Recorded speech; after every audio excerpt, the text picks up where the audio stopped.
همزة لمزة الذي جمع مالا وعدده الذي جمع مالا وعدده الذي جمع مالا وعدده يحسب أن ماله أخلده يحسب أن ماله أخلده يحسب أن ماله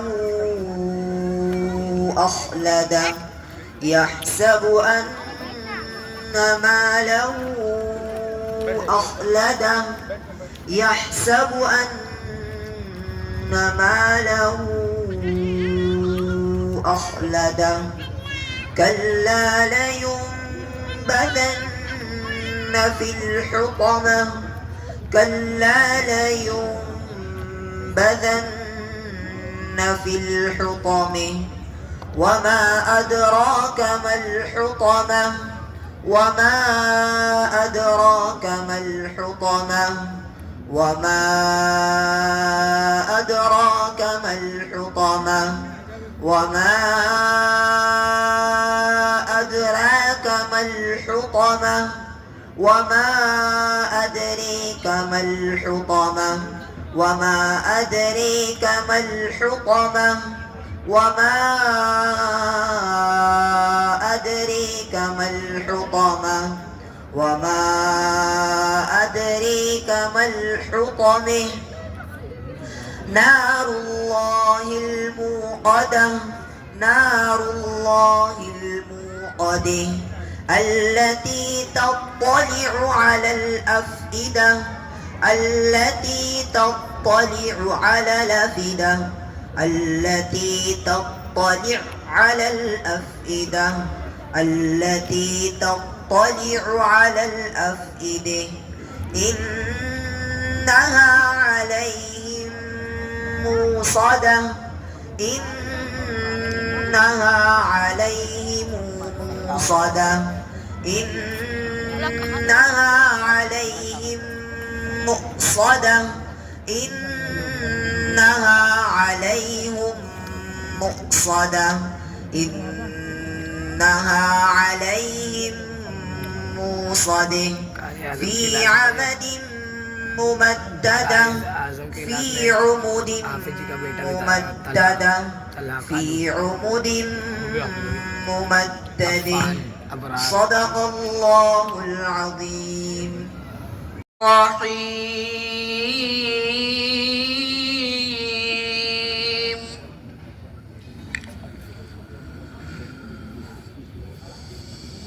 وقال إني ذاهب إلى ربي سيهدين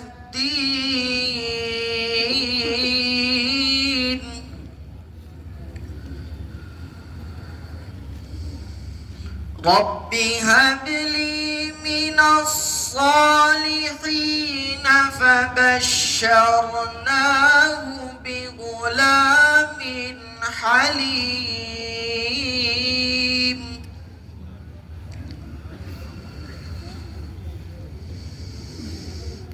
فلما بلغ معه السعي قال يا بني إني أرى في المنام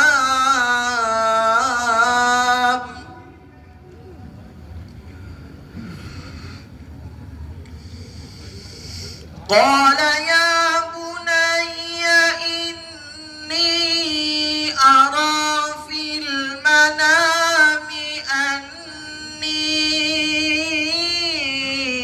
أذبحك فانظر ماذا ترى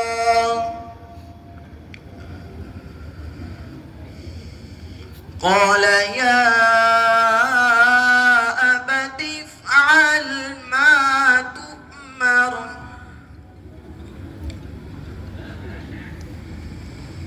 ستجدني إن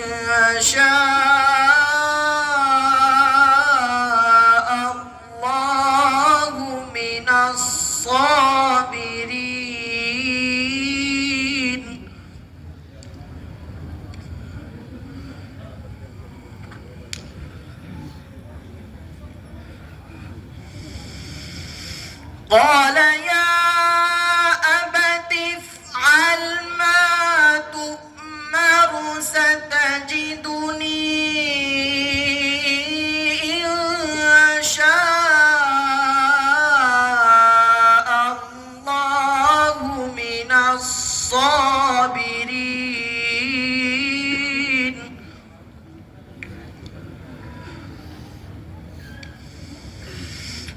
فلما أسلما وتله للجبين وناديناه أن يا إبراهيم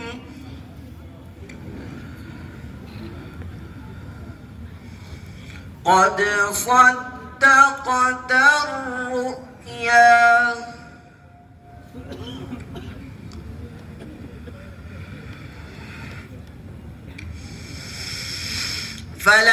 فلما أسلما وتله للجبين وناديناه أن يا إبراهيم قد صدقت الرؤيا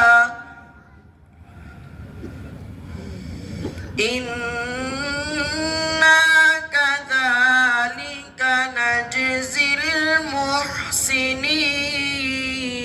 المحسنين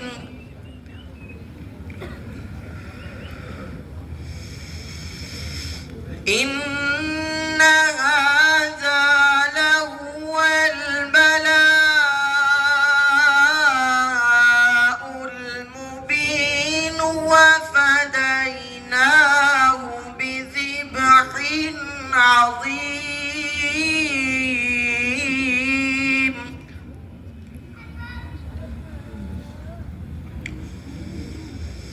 وتركنا عليه في الآخرين سلام على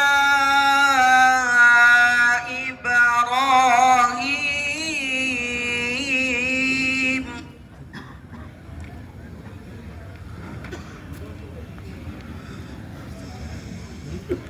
كذلك نجزي المحسنين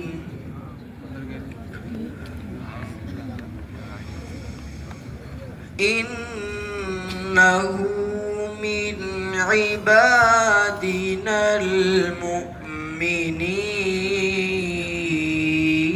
المؤمنين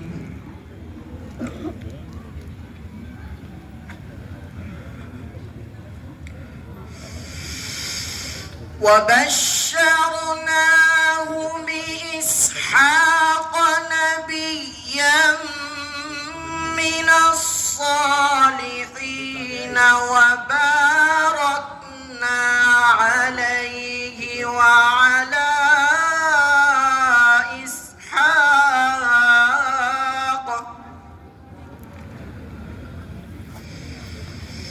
ومن ذريتهما محسن وظالم لنفسه مبين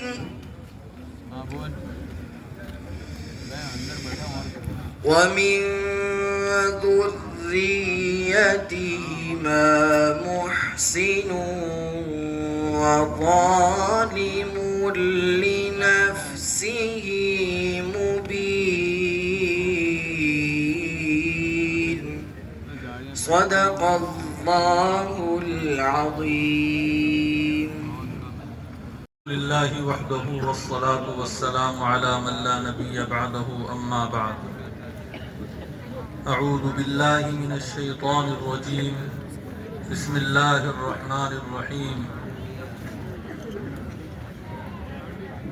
والراسخون في العلم يقولون آمنا به كل من عند ربنا وما يذكر إلا أولو الألباب وقال رسول الله صلى الله عليه وسلم من يرد الله به خيرا يفقهه في الدين أو كما قال عليه الصلاة والسلام. صدق الله وصدق رسوله النبي الكريم. اللهم صل على محمد وعلى آل محمد كما صليت على إبراهيم وعلى آل إبراهيم إنك حميد مجيد.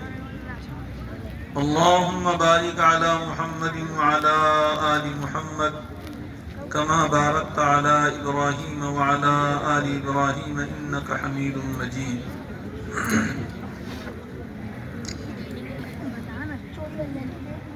محترم علماء کرام، عزیز طلباء اور دینی بھائیوں، ہمارے لیے آج بڑی سعادت کا موقع ہے کہ اللہ تبارک و تعالی نے ہمیں اس تکمیل حفظ قرآن کے اجلاس میں شرکت کا موقع عنایت فرمایا ہے۔ اللہ تعالیٰ بھی ہمیں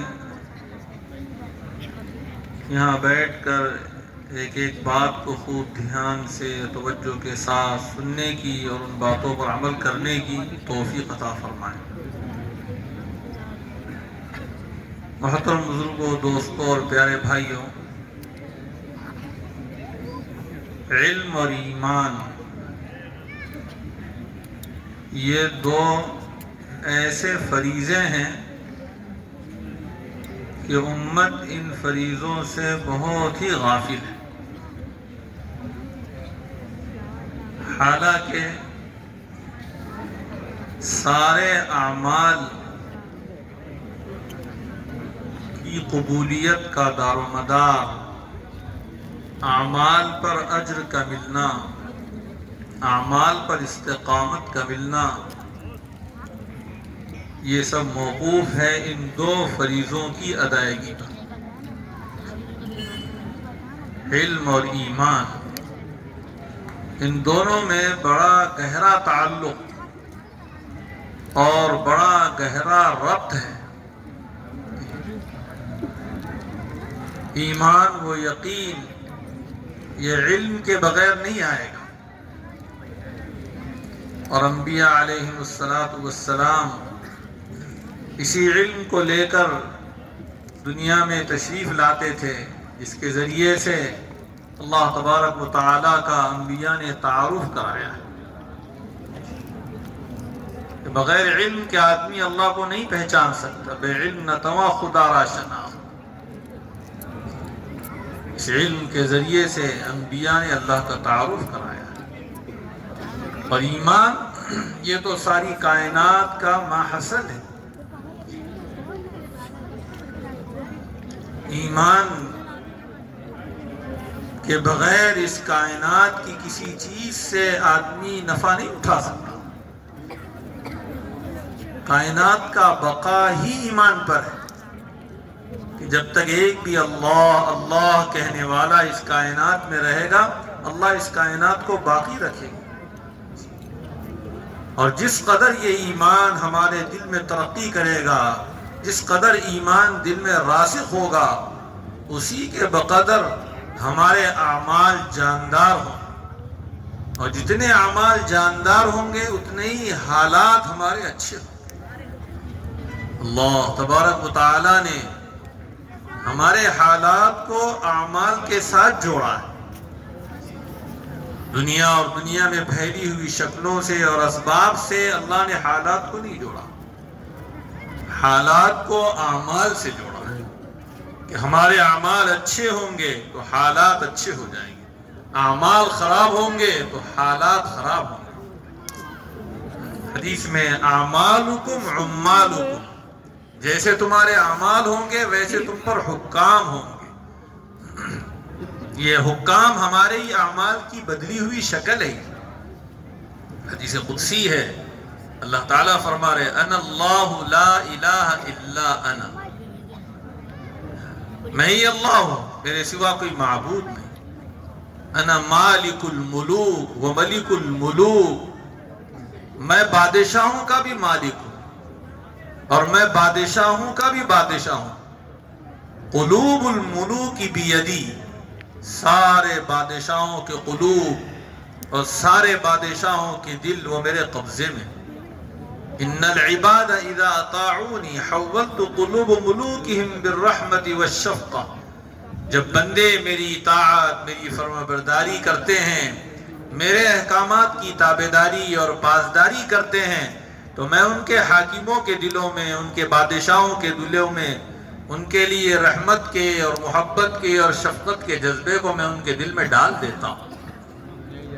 وَإِنَّ الْعِبَادَ إِذَا عَصَوْنِي حَوَّلْتُ قُلُوبَ مُلُوكِهِمْ بِالنِّقْمَةِ وَالسَّخْطِ، اور جب بندے میری نافرمانی پر اتر آتے ہیں، میرے احکامات کو توڑنے لگتے ہیں، فواحش اور محرمات میں اور منکرات میں مبتلا ہو جاتے ہیں، تو میں ان کے بادشاہوں کے دلوں میں اور ان کے حاکموں کے دلوں میں ان کے لیے تکلیف دینے کے جذبے کو اور ان سے انتقام کے جذبے کو میں ان کے دلوں میں ڈال دیتا ہوں۔ تو جب یہ تمہارے بادشاہ اور تمہارے حاکم، ان کی وجہ سے تم کو تکلیف پہنچے، تم پر زیادتیاں ہوں، تو تم ان کو مت کوسو، ان کو مت برا بھلا کہو، بلکہ میرے سامنے آ کر گڑ گڑاؤ، رو، توبہ کرو، اپنی زندگی کو تبدیل کرو، مجھ سے اپنے تعلق کو جوڑو، تو میں تمہاری طرف سے ان حاکموں کے لیے میں کافی ہو جاؤں گا۔ انا اکفیکم ملوک، میں کافی ہو جاؤں۔ نادر شاہ نے جب دلی پر حملہ کیا اور بہت ہی ظلم زیادتی ہونے لگی، تو اس وقت ایک بہت بڑے اللہ والے اور بڑے بزرگ حضرت مرزا مظہر جان جانا رحمت اللہ علیہ دلی میں تھے۔ لوگ ان کے پاس آئے، کہنے لگے حضرت بہت ظلم ہو رہا ہے، بہت زیادتیاں ہو رہی ہیں۔ تو بڑا عجیب جملہ فرمایا شامت اعمال ما صورت نادر شاہ گرفت، یہ ہمارے برے اعمال کے نتیجے میں نادر شاہ کی صورت میں اللہ کی طرف سے یہ گرفت ہے اور اللہ کی طرف سے پکڑ ہے۔ صورت نادر شاہ کی نظر آ رہی ہے، لیکن یہ ہمارے اعمال کی بدلی ہوئی شکل ہے۔ اللہ تبارک و تعالیٰ نے ہمارے حالات کو اعمال کے ساتھ جوڑا ہے، اور اعمال کو اللہ نے یقین کے ساتھ جوڑا ہے۔ جس قدر یقین اللہ کی ذات عالی کا ہمارے دلوں میں راسخ ہوگا، اسی کے بقدر ہمارے اعمال جاندار ہوں۔ اسی لیے انبیاء علیہ السلام نے آ کر سب سے پہلے انسانوں کے دلوں پر محنت کی۔ قرآن کریم میں ہے یوم لا ينفع مال ولا بنون الا من اتى الله بقلب سلیم، اس دن نہ مال کام آئے گا، نہ بیٹے کام آئیں گے، کام آنے والی چیز وہ قلب سلیم، وہ دل جو شکوک سے، شبہات سے، شرکیات سے پاک۔ اس لیے اتنا ایمان سیکھنا فرض عین ہے، جس کی وجہ سے آدمی شرک سے بچ جائے، کیونکہ شرک حرام ہے۔ قرآن میں اللہ نے فرمایا یا بنی لا تشرک باللہ ان الشرک لظلم عظیم۔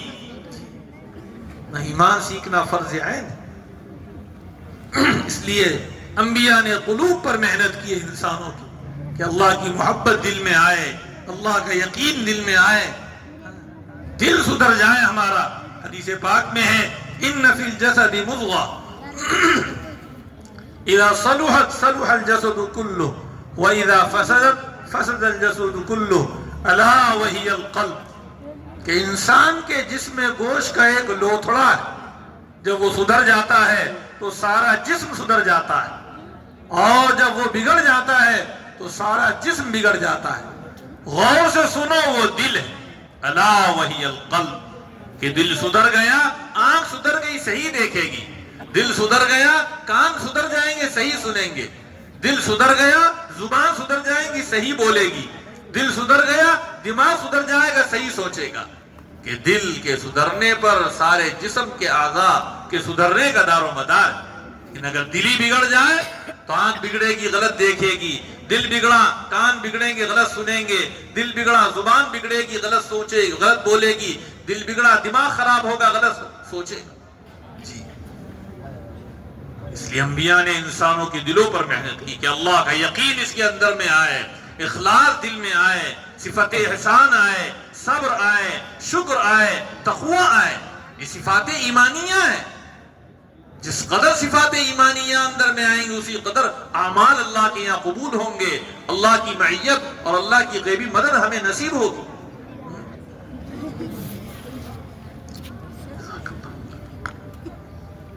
حاصل کر رہا ہے آدمی تو قرآن کریم حفظ کیا، قرآن کا علم حاصل کیا، دین کا علم حاصل کیا، قیامت میں اس سے کہا جائے گا اقرأ ورتقی، اقرأ ورتقی ورتل کما كنت ترتل فی الدنیا فإن منزلتک عند آخر آیت تقرأ، کہ پڑھتا جا اور چڑھتا جا، جنت کے درجوں پر چڑھتا جا، ایسے ٹھہر ٹھہر کر پڑھ جیسے تو دنیا میں ٹھہر ٹھہر کر پڑھا کرتا تھا، جہاں تیری آخری آیت ہوگی وہی تیری منزل ہوگی۔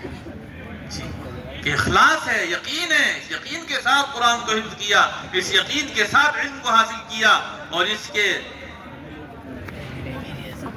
برعکس علم کو حاصل کیا لیکن اخلاص نہیں ہے، اللہ کی ذات عالی کا یقین نہیں ہے، ایسے شخص سے کہا جائے گا قرأت القرآن، قرآن کو پڑھا ہے، لیقال قاری، اس لیے پڑھا ہے کہ قاری کہا جائے، عالم کہا جائے، فقد قیل، تو کہا جا چکا، ثم امر به فصعب على وجهه حتى القي في النار، اس کے بارے میں حکم دے دیا جائے گا اور منہ کے بل گھسیٹ کے جہنم میں ڈال دیا جائے گا۔ وجہ کیا ہے؟ وجہ یہ کہ اخلاص نہیں ہے، اللہ کی رضا کا جذبہ نہیں ہے، اندر میں یقین نہیں ہے، صفات ایمانیہ نہیں ہے۔ جس قدر ایمان دل میں راسخ ہوگا اسی کے بقدر صفات ایمانیہ اندر میں آئیں گی، اور ان صفات ایمانیہ کے بقدر اللہ کا تعلق، اللہ کی معیت اور اللہ کی غیبی مدد ہمارے ساتھ۔ اس لیے قرآن کریم میں اللہ تعالیٰ نے فرمایا ان اللہ مع الصابرین، اللہ کی معیت صبر کرنے والوں، وَاعْلَمُوا أَنَّ اللَّهَ مَعَ الْمُتَّقِينَ، جان لو کہ اللہ تعالیٰ کی معیت، اللہ تعالیٰ متقی کے ساتھ۔ ان اللہ لمع المحسنین، ان اللہ مع الذین اتقوا والذین هم محسنون، اللہ تعالیٰ نے جگہ جگہ صفات ذکر فرمائی کہ ان صفات کی وجہ سے ہم ان کے ساتھ، اللہ کی جو معیت ہے وہ صفات کے بقدر ہے، جس قدر یہ صفات ایمانیہ ہماری زندگی میں ہوں گی اسی کے بقدر اللہ کی معیت، اللہ کی غیبی مدد نصرت ہمارے ساتھ ہوگی۔ غزوہ بدر کا واقعہ قرآن کریم میں اللہ تبارک و تعالیٰ نے بیان کیا، تو جو بدر میں مدد اتری ہے اللہ تعالیٰ کی، اللہ نے تین صفات، تین خصوصی صفات صحابہ کی بیان کی ہے، اہل بدر کی بیان کی، صبر ہے، تقوی ہے، استغاثہ ہے۔ اللہ تعالیٰ نے فرمایا بلا ان تصبروا وتتقوا وياتوكم من فورهم هذا يمددكم ربكم ب5000 من الملائكة مسومين، اور دوسری جگہ فرمایا اذ تستغیثون ربکم فاستجاب لکم انی ممدکم ب1000 من الملائکة مردفین۔ تین صفات اللہ نے ذکر فرمائی ہے اہل بدر کی، ایک صبر ہے، دوسرے تقوی ہے، تیسرے استغاثہ ہے۔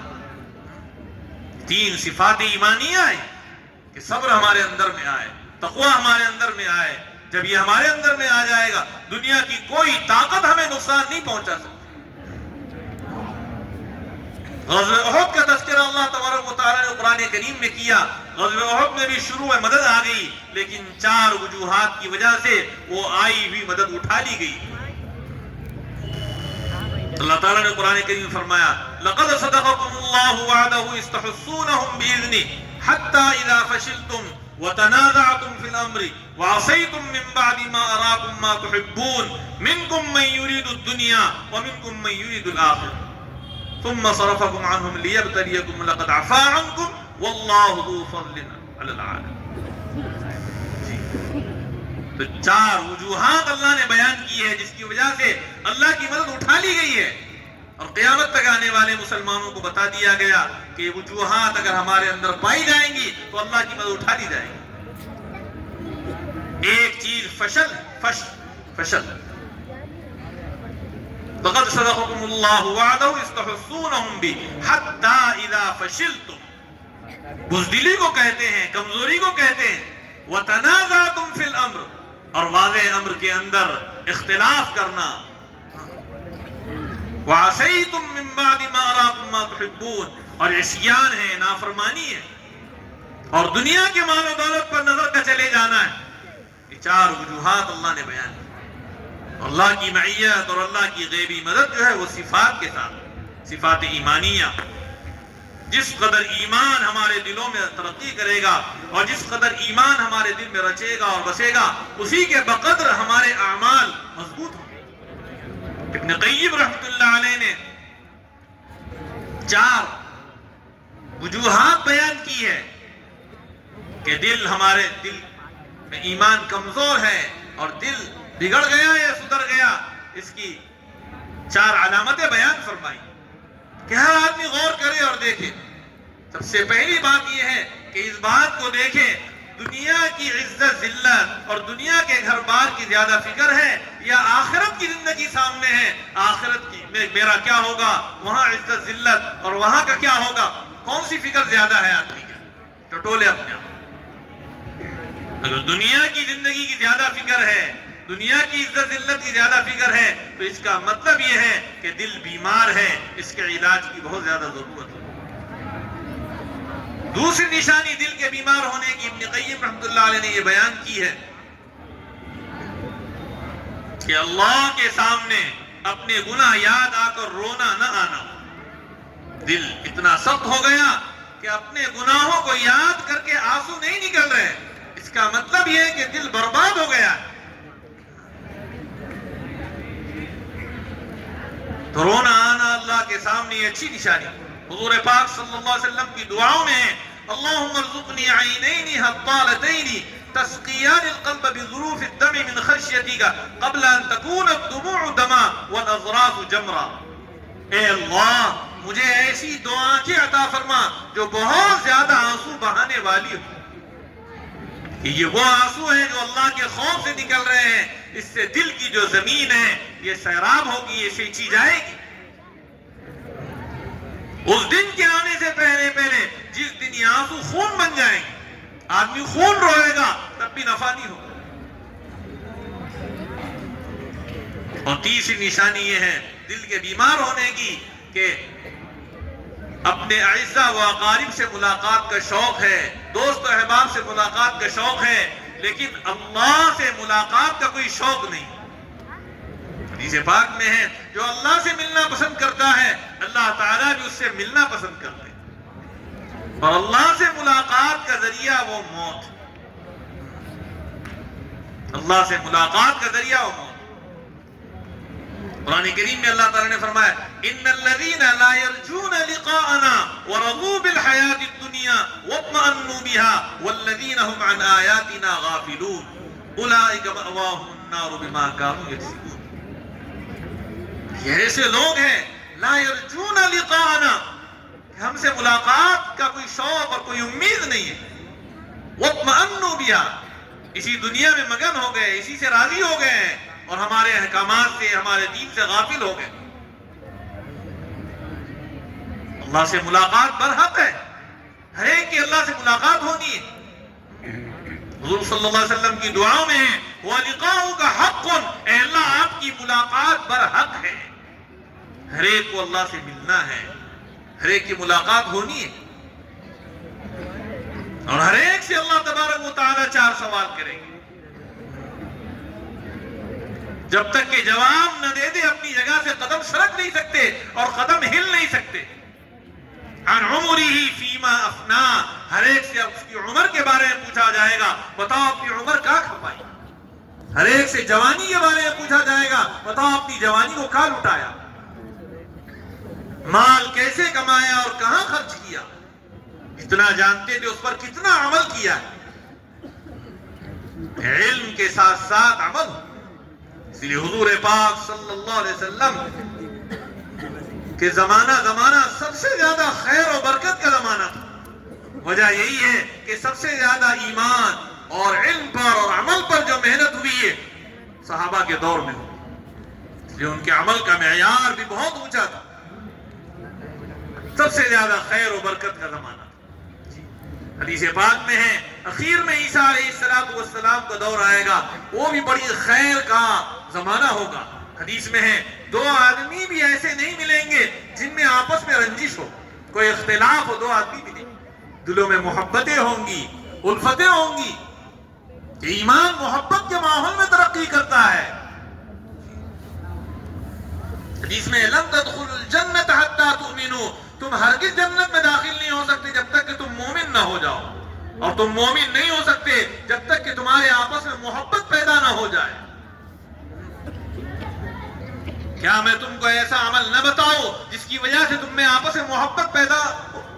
کہ وہ عمل آپس میں سلام کو پھیلاؤ، ایک دوسرے کو سلام کرنا، افشوا السلام بینکم، اس سے محبت پیدا ہو۔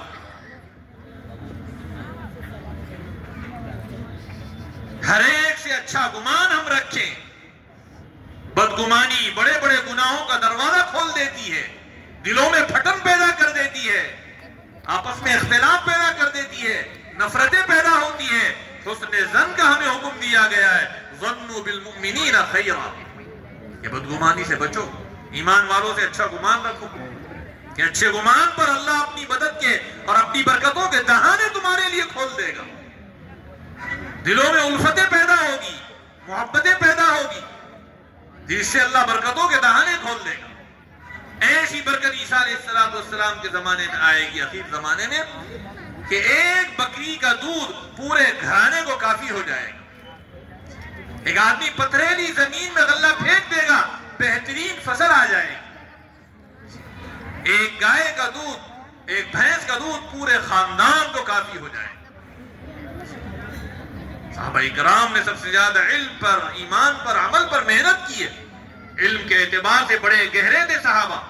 عبداللہ بن مسعود رضی اللہ عنہ فرماتے ہیں، ابرہم قلوبا اعمقہم علما واقلہم تکلفا، کہ دلوں کے بہت نیک باعتبار علم کے گہرے اور تکلفات و تصنع ان کے اندر نہیں تھا، ان کی زندگی میں سادگی تھی، سادگی تھی ان کی زندگی۔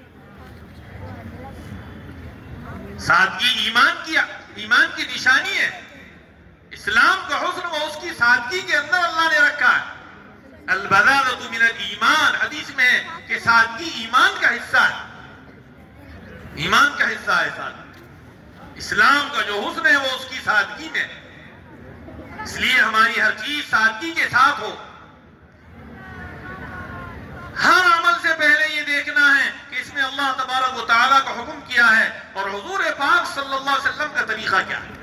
ہر عمل سے پہلے اللہ کے حکم کی تحقیق کریں، حضور پاک صلی اللہ علیہ وسلم کی سنت اور آپ کے طریقے کی تحقیق کر کے اپنی اس ضرورت کو سادگی کے ساتھ پوری کریں۔ اس لیے کہ خواہشات کے پورا کرنے کی جگہ اللہ نے جنت کو بنایا ہے، دنیا خواہشات کے پورا کرنے کی جگہ نہیں ہے۔ اور دنیا میں ایک آدمی کی خواہش پوری نہیں ہوگی، کیونکہ دنیا محدود ہے اور خواہش لامحدود ہے۔ خواہش ایک ایسی چیز ہے جس کی کوئی حد نہیں ہے، کوئی انتہا نہیں ہے، اور دنیا میں سامان اللہ نے محدود رکھا ہے۔ ہاں، ہماری ضرورتوں کے پورا کرنے کا بھرپور سامان اللہ نے اس دنیا میں رکھا ہے، ضرورت ہر ایک کی پوری ہو، لیکن سادگی کے ساتھ، چاہے مکان کی ضرورت ہو، لباس کی ضرورت ہو، کھانے پینے کی ضرورت ہو، شادی بیاہ کی ضرورت ہو، سواری کی ضرورت ہو، اپنی ہر ضرورت کو سادگی کے ساتھ پورا کریں۔ جب اپنی خواہشات کی قربانی دے کر اپنی ہر ضرورت کو سادگی کے ساتھ اس دنیا میں پورا کریں گے تو جس دن ہم اس دنیا سے جا رہے ہوں گے اس دن اللہ تبارک و تعالی ہماری لامحدود خواہشات جن کو ہم نے دنیا میں قربان کیا ہے، ہماری موت پر لامحدود خواہشات کو پورا کرنے کا لامحدود سامان اللہ موت پر ہمیں دے دے گا۔ معقولات، لامحدود مشروبات، ملبوسات، ایسی جوانی دے گا جس کو بڑھاپا نہیں، ایسی نعمتیں دے گا جن کو فنا اور زوال نہیں، ایسی صحت اور تندرستی دے گا جس کو بیماری نہیں، ایسی حوریں اور ایسی بیویاں دے گا جن میں بے وفائی نہیں۔ وہ زندگی صحابہ کے سامنے تھی، تو صحابہ کو اللہ نے مال بہت دیا لیکن اس کے باوجود ان کی زندگی سادہ تھی۔ صحابہ کی زندگی کے جس رخ کو بھی دیکھیں گے آپ، سادگی ٹپکتی تھی، ان کے لباس سادہ، ان کے مکان سادہ، ان کی شادی بیاہ میں لمبی لمبی دعوتیں نہیں تھی۔ بلکہ حضور پاک صلی اللہ علیہ وسلم کو تو پیشکش کی گئی تھی. اللہ نے فرمایا نبی جی آپ چاہیں تو ہم آپ کے لیے مکہ کے پہاڑوں کو سونے کا بنا دیں، لیکن آپ نے فرمایا اللہ اگر مجھے ایک وقت کھانے کو ملے تو میں تیرا شکر کروں اور دین کا کام کرتا رہوں، اور اگر بھوکا رہوں تو صبر کروں اور دین کا کام کروں. اس کے ذریعے آپ نے اپنی امت کو یہ اشارہ دے دیا ہے کہ تم میں سے اگر کسی کو دنیاوی نعمتیں ملی ہے تو وہ شکر کرے اور دین کا کام کرتا رہے، اور تم میں سے اگر کسی کو دنیاوی نعمتیں نہ ملی تو وہ صبر کر لے، اللہ اس سے کئی گنا زیادہ نعمتیں اسے آخرت میں دے دے گا. دنیا میں ایک دوسرے سے آگے بڑھنے کی حرص کرنا، آپ نے فرمایا یہ میری امت کی ہلاکت کا راستہ ہے. دین میں تنافس ہونا چاہیے، دین میں اور دینی اعمال میں آگے بڑھنے کا شوق ہونا چاہیے. صحابہ اکرام کے اندر دین میں آگے بڑھنے کا شوق، اس لیے اللہ تبارک و تعالیٰ نے علم عطا فرمایا، ایمان عطا فرمایا. یہ بڑی نعمتیں، علم اور ایمان، بڑی خصوصیات اللہ نے اس کے اندر رکھی. جو علم میں گہرے ہیں ان کا ایمان بڑا قوی ہے، ان کا ایمان بڑا جاندار ہے. والراسخون فی العلم یقولون آمنا به کل من عند ربنا، کہ یہ علم راسخ ہے، پختہ کار ہے علم کے اندر. اہل علم کے جو فضائل اللہ نے بیان کیے یہ ان کی ذمہ داریوں کا احساس دلانے کے لیے. جتنے زیادہ فضائل ہوتے ہیں، فضائل کی زیادتی یہ ذمہ داریوں کا احساس دلانے کے لیے ہوتے ہیں. علم کے جو فضائل ہیں کہ قرآن کریم میں اللہ تبارک و تعالیٰ نے اپنی وحدانیت میں علماء اکرام کا بھی تذکرہ کیا ہے، علماء اکرام کی شہادت کا تذکرہ فرمایا. شہید اللہ انہ لا الہ الا هو والملائکۃ واولو العلم قائما بالقسط، کہ وحدانیت کی شہادت اللہ تعالیٰ خود دے رہا ہے، اللہ کے فرشتے دے رہے ہیں، اور اہل علم بھی یہ اللہ کی وحدانیت کی شہادت. اہل علم کا بھی اللہ نے تذکرہ کیا خصوصیت کے ساتھ، علماء اکرام. اور ایک خصوصیت اللہ تبارک و تعالیٰ نے بیان کی ہے کہ اللہ کے سامنے اللہ کی عظمت کے استحضار کی وجہ سے یہ اہل علم روتے ہیں. ان الذين اوتوا العلم من قبله اذا يتلى عليهم آیات الرحمن يخروا سجدا وبكيا، کہ یہ روتے ہیں، سجدے میں گر جاتے ہیں. اللہ کی عظمت کا استحضار ان کو ہوتا ہے، خوف و خشیت ان کے دلوں میں ہوتی ہے. جس قدر یہ علم اندر میں آئے گا اور جس قدر ہمارے دلوں میں علم اترے گا اسی کے بقدر اللہ کی عظمت کا استحضار ہوگا، اور ایسا خوف ہوگا کہ اپنے آپ کو یہ بے قیمت سمجھے. جنید بغدادی رحمت اللہ علیہ کا جب انتقال ہوا تو کسی کو خواب میں زیارت ہوئی تو کہنے لگے اللہ کے دربار میں حاضری ہوئی، میں نے دیکھا کہ بڑے بڑے پیغمبر اور رسول وہاں پڑے ہوئے ہیں، سجدہ ریز ہیں. مجھ سے بھی کہا گیا ایک جگہ بیٹھ جاؤ. بڑے بڑے پیغمبر اللہ کے سامنے سجدہ ریز. جس قدر یہ علم بڑھے گا اسی کے بقدر اللہ کی خشیت بڑھے گی.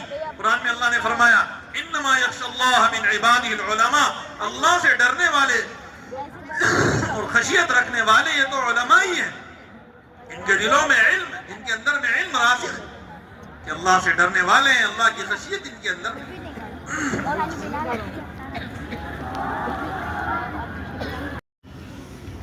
الحمدللہ رب العالمین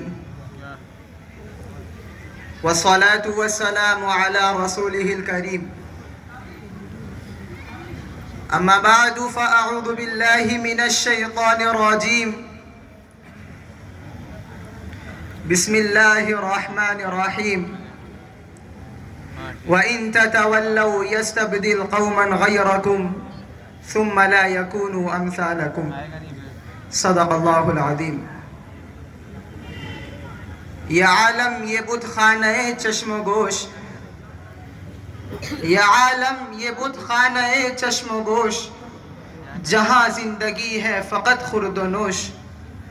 تیری آگ اس خاک دا سے نہیں ہے، تیری آگ اس خاک دا سے نہیں ہے، جہاں تجھ سے ہے تو جہاں سے نہیں ہے. ہر ایک منتظر تیری الغار کا، ہر ایک منتظر تیری الغار کا، تیری شوخی فکر و کردار کا۔ عزیز سامعین کرام اور حاضرین مجلس، میں آپ کے سامنے کسی عاشق و معشوق کی کہانی دہرانے آیا، نہ ہی کسی کی داستان سنانے آیا ہوں۔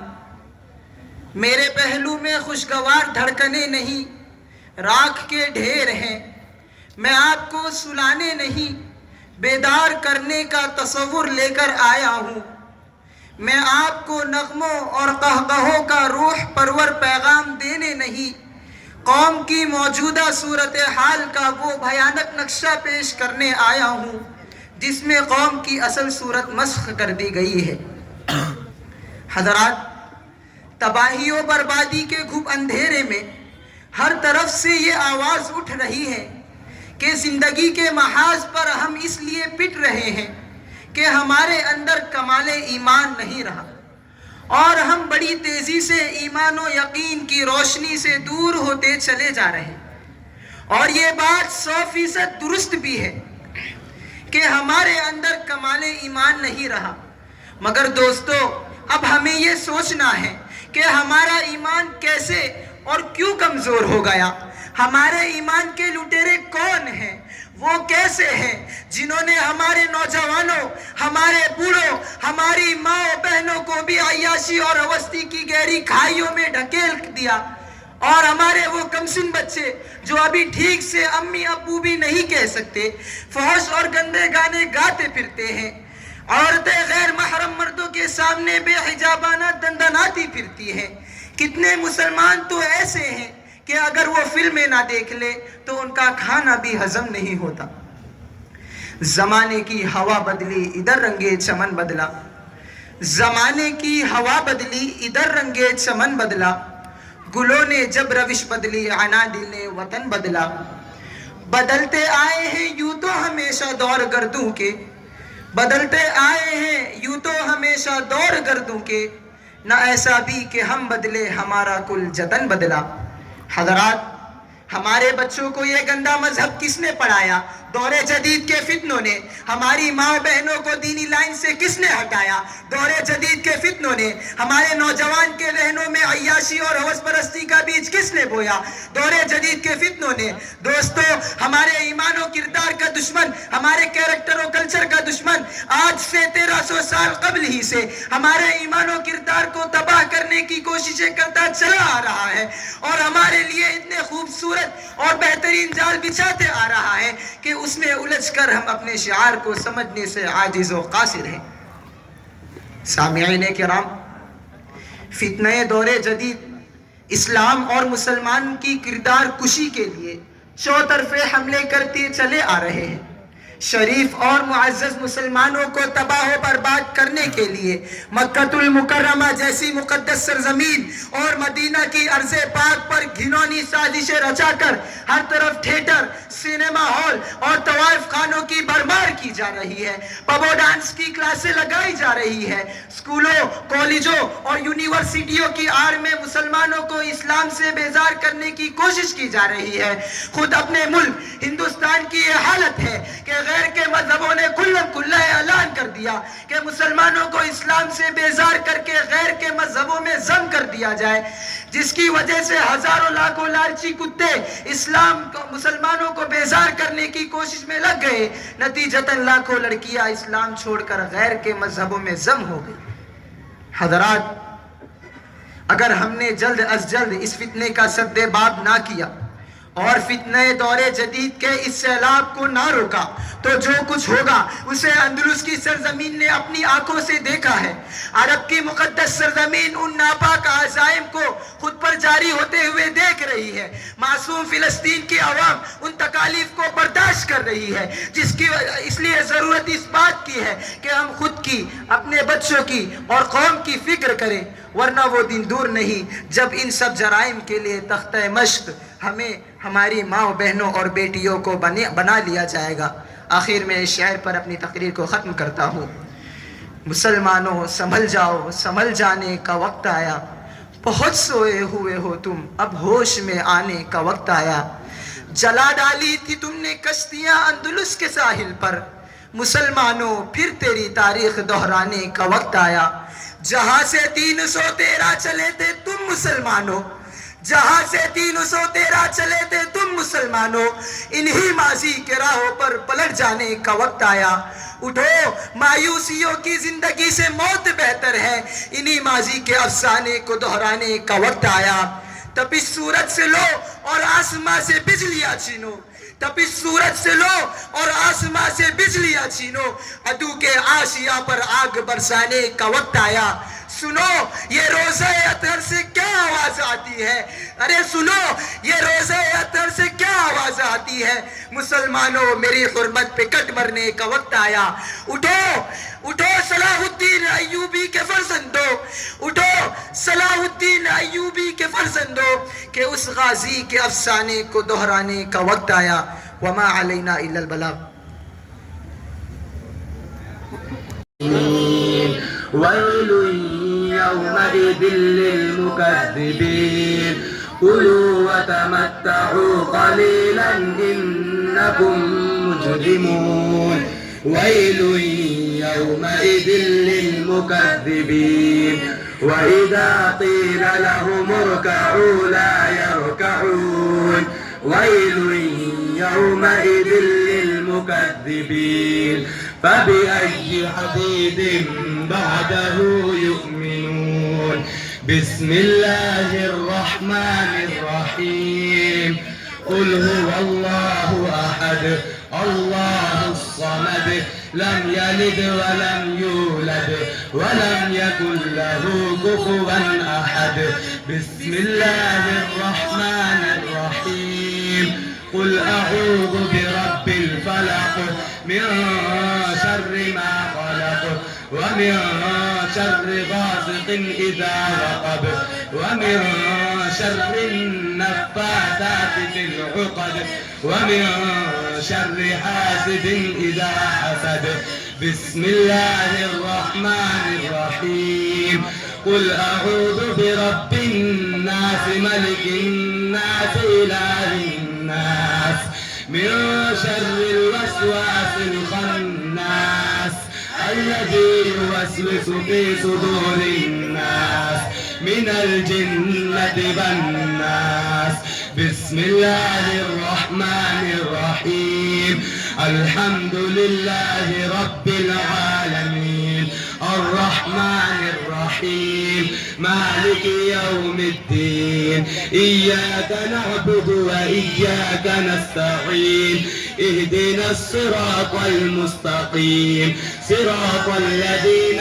أنعمت عليهم غير المغضوب عليهم ولا الضالين بسم الله الرحمن الرحيم ألف لام ميم ذلك الكتاب لا ريب فيه هدى للمتقين الذين يؤمنون بالغيب ويقيمون الصلاة ومما رزقناهم ينفقون والذين يؤمنون بما أنزل إليك وما أنزل من قبلك وبالآخرة هم يوقنون أولئك على هدى من ربهم وأولئك هم المفلحون صدق الله العظيم اللهم آنس وحشتي في قبري اللهم ارحمني بالقرآن العظيم واجعله لي إماما ونورا وهدى ورحمة اللهم ذكرني منه ما نسيت وعلمني منه ما جهلت وارزقني تلاوته آناء الليل وآناء النهار واجعله لي حجة يا رب العالمين آمين